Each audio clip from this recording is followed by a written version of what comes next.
matrikulasinya adalah yang pertama, korang masa SPM tu ambil 3 paper kan, fizik. Paper 1, paper 2, paper 3. Okay, kat matrikulasi ni ada satu je paper. Satu je lah. Okay. So, bila dah kurang paper tu, tekanan tu akan jadi lebih. Ajar fizik kan, bagaimana kan untuk kita faham tu. Jangan malulah nak tanya lecturer, nak jumpa lecturer. Cari juga masa kan untuk jawablah soalan-soalan student. Okay, so student sendirilah kena ada inisiatif kan, cari masa dan banyak bertanya lah. Okay, and then sikit macam yang Cik Aiman beritahu tadi, perkara utama adalah pelajar tu sendiri, dia kena ada disiplin. Bila belajar kena ada disiplin. Tapi jangan risau di matrik, dan kita setiap unit atau termasuk unit fizik juga kita ada program kecemerlangan. So akan ada program di hujung-hujung kenapa kita kena belajar fizik? Okay, so sebelum kita pergi kepada career, sebenarnya Assalamualaikum dan selamat sejahtera. Dalam episod kali ini kita akan membincangkan subjek fizik. So saya Raihan Faridah, pensyarah matrikulasi fizik dari Kolej Matrikulasi Perak. Okay, saya juga merupakan moderator hari ini. So bersama saya kita ada 2 orang panel.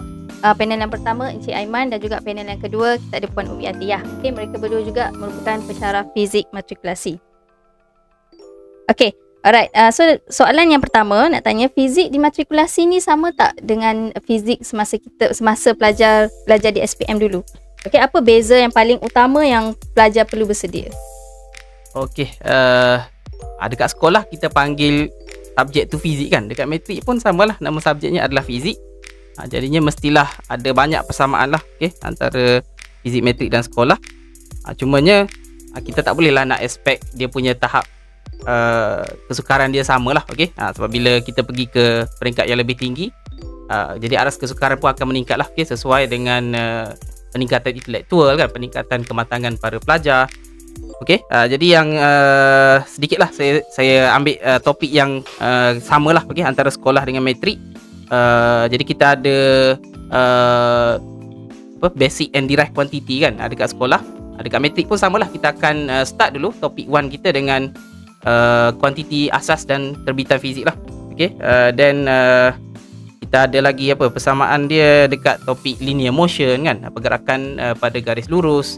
Dan kita ada momentum and impulse dan juga daya lah. Okay, jadi maknanya pelajar tak payah risaulah. Okay, semester 1 ni kita akan mula dulu dengan topik-topik yang kita dah belajar di sekolah lah. Okay, untuk 4 topik yang pertama tu sama. Topik kelima barulah kita akan masuk kepada topik yang barulah. Okay. Cara maksudnya awal-awal tu pelajar akan belajar benda yang sama masa dia orang belajar semasa SPM lah ya. Cuma dia lebih mendalam lah kot kan. Okay, so panel yang kedua ada apa-apa? Okay. So satu lagi beza yang ketara untuk SPM dengan fizik matrikulasinya adalah yang pertama, korang masa SPM tu ambil 3 paper kan, fizik. Paper 1, paper 2, paper 3. Okay, kat matrikulasi ni ada satu je paper. Satu je, lagi senang. Tu pun 2 jam je exam. Okay. Okay, so bila dah kurang paper tu, tekanan tu akan jadi lebih kurang lah kan. Kurang lah di matrikulasi. So kat matrik ni memang belajar dia memang best. So maksudnya tak dah macam dulu tertekan, rasa banyak sangat pressure masa SPM. So betul-betul. Tak ada. Betul. Okay, fizik matrik ni okay. Alright, untuk soalan yang kedua, macam mana cara nak belajar fizik yang lebih efektif?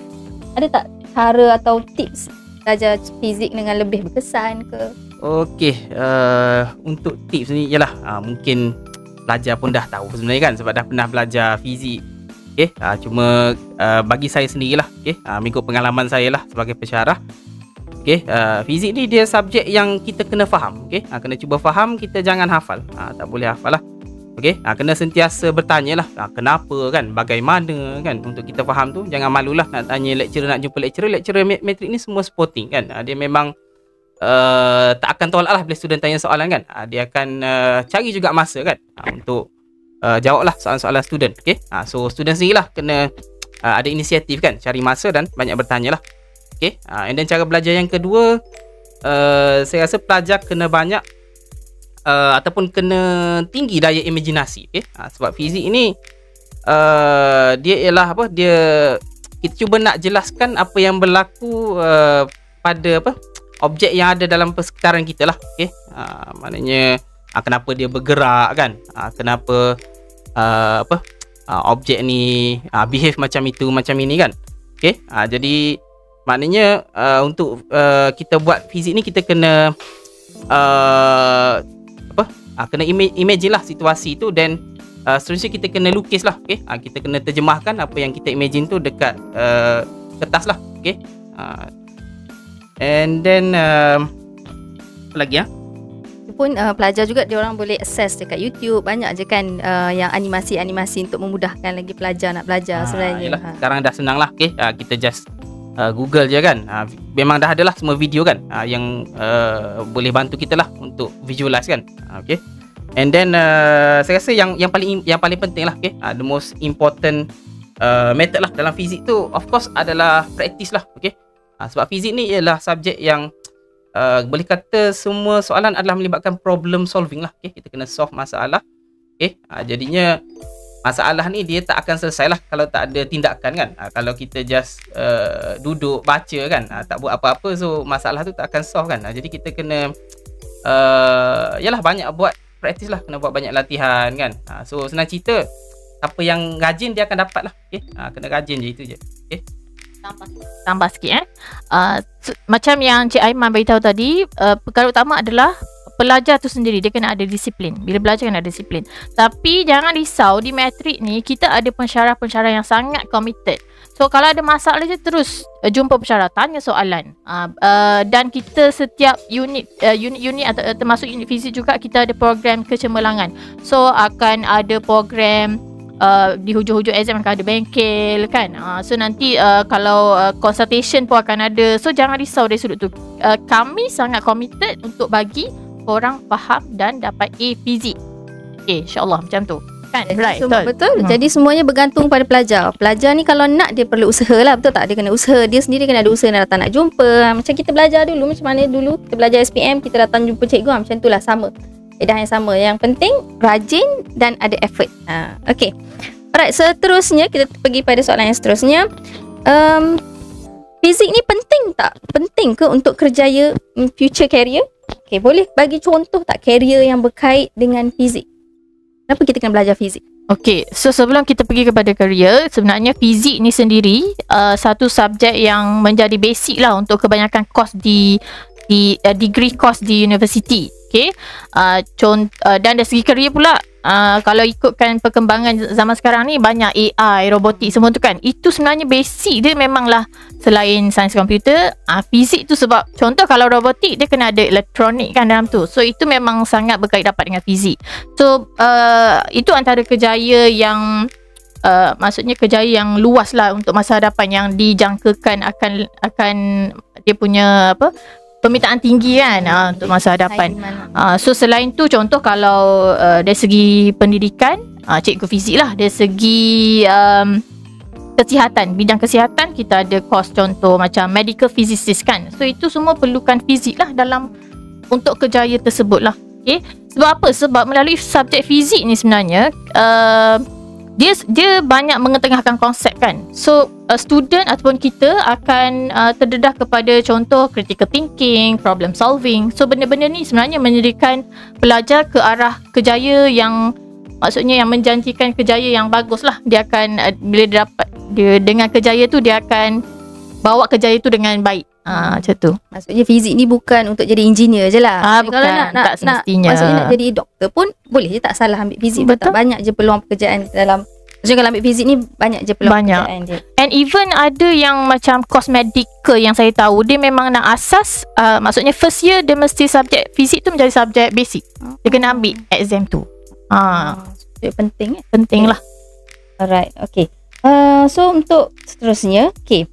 Di matrikulasi ni, pelajar-pelajar cemerlang berpeluang untuk memohon program PPC. Pernah dengar program PPC? Program PPC ni program penghantaran pelajar cemerlang ke luar negara.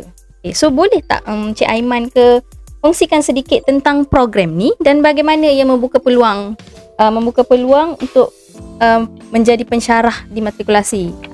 Mana di sini?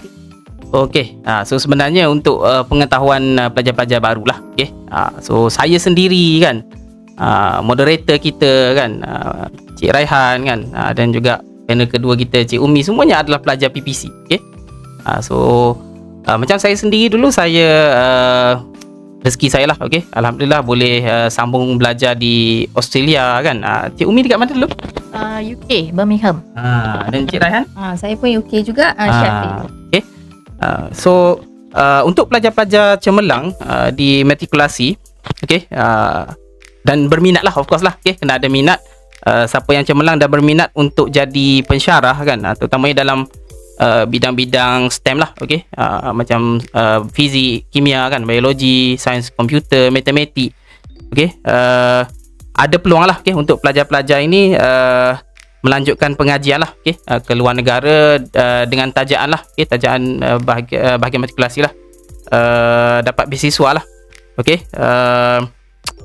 Jadi syaratnya sebenarnya tidaklah terlalu tinggi lah, okay, untuk pelajar-pelajar maknanya apa, memohon lah untuk program PBC ni kan. Jadi antara syarat-syarat dia saya boleh bagi tahu kat sini ialah pelajar mesti kena dapat pointer lah, okay, 3.5 dan ke atas lah, minimum pada semester 1 sahaja, okay. Kita akan gunakan result semester 1. Jadi semester 1 kena belajar betul-betul lah, kena buat betul-betul lah kalau pelajar nak beasiswa kan. Beasiswa ni best sebenarnya kan, sebab kita tak perlu bayar kan apa-apa, tak ada PTPTN kan.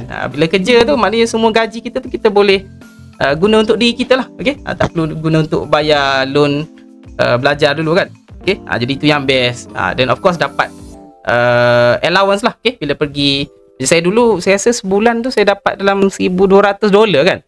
Banyak tu kalau convert kepada duit Malaysia kan, mungkin dah RM4,000 kan. Kalau kita mula kerja pun kita takkan dapat duit tu kan. Jadi kalau pelajar nak, yalah, selain daripada duit lah kan, jangan fikir duit saja, okay. Maknanya kalau kita berminat nak jadi pensyarah, okay, macam saya kata tadi, syarat dia 3.5 semester 1 dan MUET, okay, Malaysian University English Test, at least band 4 lah, okay. Band 4 daripada maksimum berapa, band 6 ke kan, tak salah saya, okay.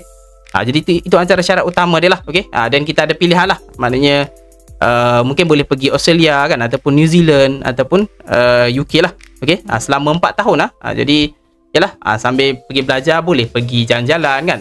Sebab kalau nak tengok saya sendiri sekarang kan, dah kerja pun tak ada peluang kan nak pergi balik ke tempat saya belajar dulu kan. Yalah, maknanya peluang ni kita jangan lepaskan lah, okay. Bukan semua orang boleh dapat peluang ni. Okay. Ini untuk siapa yang berminat dalam bidang pendidikan lah, betul tak? So siapa yang berminat dalam bidang pendidikan, dia teringin nak jadi pensyarah ke, nak mengajar ke, boleh try apply PPC masa semester 2 kot. Dia punya application semester 1 masa semester 1, dan dia akan guna result SEM 1. Okay. Alright, kita dah sampai ke penghujung episod Sembang ke Bintang. Okay. So terima kasih kepada dua orang panel kita hari ini kerana atas perkongsian yang sangat bermanfaat lah. Okay, insyaAllah kita jumpa lagi dalam episod akan datang. Sekian, terima kasih. Okay, bye. Okay, bye.